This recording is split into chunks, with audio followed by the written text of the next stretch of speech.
around trying to tell people, hey, the reptilians, they run everything. And of course this information is so mind-blowing for ordinary people that they can get ridiculed. And ridicule is one of the weapons which are used by mainstream media personalities like Wogan. Okay, anybody that has a kind of compassionate view or a view which is completely different to history will get ridiculed. And ridicule is no good because once you're ridiculed in the media, you won't get invited onto question time.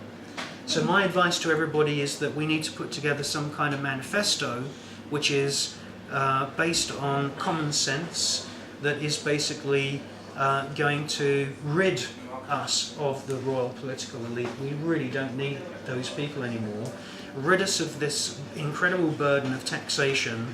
We only really need as much tax as government costs us to run. We don't need any more tax to be taken away from us. And by hook and by crook, we need to actually do what Tony Blair did, which is where he infiltrated the Labour Party and turned it into New Labour from the inside.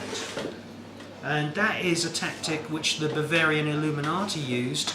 They infiltrated Freemasonry and twisted the Brotherhood kind of teachings of Freemasonry into being a Luciferian secret society. It's a very, very successful method that certain groups throughout history have used. And if we're going to learn anything, we need to learn that if you speak the truth straight and you don't say things like the moon is a spaceship, and you just show people these are the facts, and you do end up appearing in the media or even in the local paper or on question time, you will find that just through 2 or 3 minutes of exposure in the media, millions of people will stand up by the side of you. And we can see examples of that with George Galloway. We can see examples of it with Martin Bell, who basically ran against those crooked Tories, the husband and wife. Martin Bell, The Hamiltons. the Hamiltons. Yeah. You know, Martin Bell was standing there. I've had enough of this corruption, and he gets voted in because people have had enough. Now, on the continent right now, in Greece and Italy and France, there is the broom movement. The broom, you know, that you clean things with. And these people are turning up. They're walking down the streets without any prior warning with the police. Usually, if you have a large number of people in the street, you have to have that organised with the police. The broom people aren't doing that. These are just ordinary people. They are, some of them, cleaning ladies. Yeah, and they're turning up with their brooms on street corners until they've all gathered together, and then they walk together going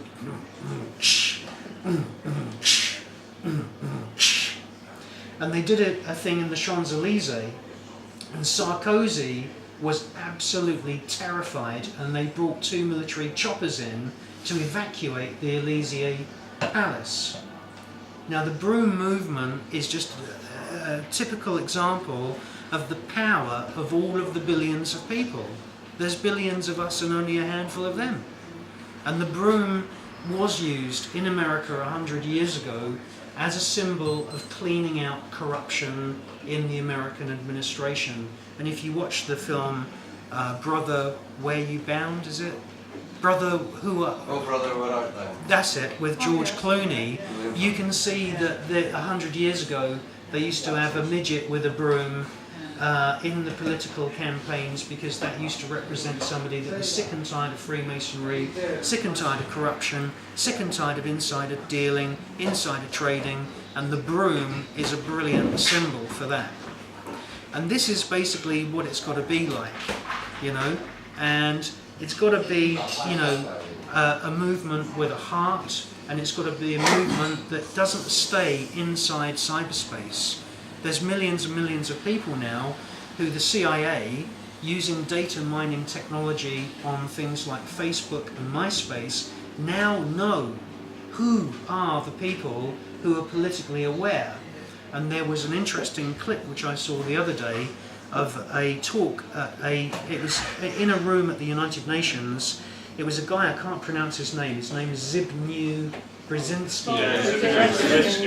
And this guy gave a lecture, and it was for officials of the United Nations. And he says in this clip, there is a global awakening through the internet which has never existed before, of millions of people who are now aware of how they are being controlled. And he was saying this for the benefit of these UN people, to try and say to them, hey, watch it, because this is the first time there's been global communications like the internet. And so what we're going to see is we're going to see net neutrality, which is the way that the internet works, being shifted in favour of big websites run by the big corporations that are owned via the stock markets by the royal elite. Did you know that the UK headquarters of Google is in Buckingham Palace Road? Did you know that the royal family run the Royal Channel on YouTube? When you get a big company like Google, it starts from nothing. Apple started in a garage with hippies taking acid. They issue shares. Millions of those shares are issued. Quite frankly, those bosses don't understand who those people are who've bought those millions of shares. They're bought by pension funds, investment funds, merchant bankers, stockbrokers who have lots and lots of clients who live all over the world. And after a certain time, the original bosses don't know who own their companies anymore. The policies change. And this is what's happening with Facebook, it's what's happening with MySpace, it's what's happening with Google and YouTube. So you must rely on those things. You should use them for what you can, use them to say what you want to say, but in terms of the truth movement existing in cyberspace, forget it. Forget it. It's going to be wiped out within the next few years. What's going to happen is that websites like mine that show documentaries and movies about things that they don't want you to know about, when you log in, it'll take you 15 minutes for the login button to even appear. This is how they're going to arrange it. Whereas if you want to log in to Sky Sports, it'll be there like that. So that's how they're going to do it, and they're going to do it through email as well. Your emails will all be digitally read. They will be all digitally analysed for certain subjects. In actual fact, Hotmail was found out just recently because a lady that sent a recipe for making an apple pie ended up having loads of apple pie adverts inserted into her Hotmail emails. And that's because they were testing a system that actually reads all of the emails digitally, analyses what your main interests are, and then loads you up with loads of spam and adverts. Those spam and those adverts slow the data rate down, and so that's how they're going to manage the whole situation. So we can just put nitro and nitroglycerin and TNT and see what happens to their system then. Yeah, see what happens to you. Yeah. The helicopter will be over the house instantly. Nice bit of weed killing and a lovely little bit of diesel boiled up makes a nice piece of jelly. Don't know whether you know anything. Yeah, well, that's true. Well, that's how That's people who are freedom fighters around the world, who fight for real democracy, are being labelled as terrorists, and that's what it's like.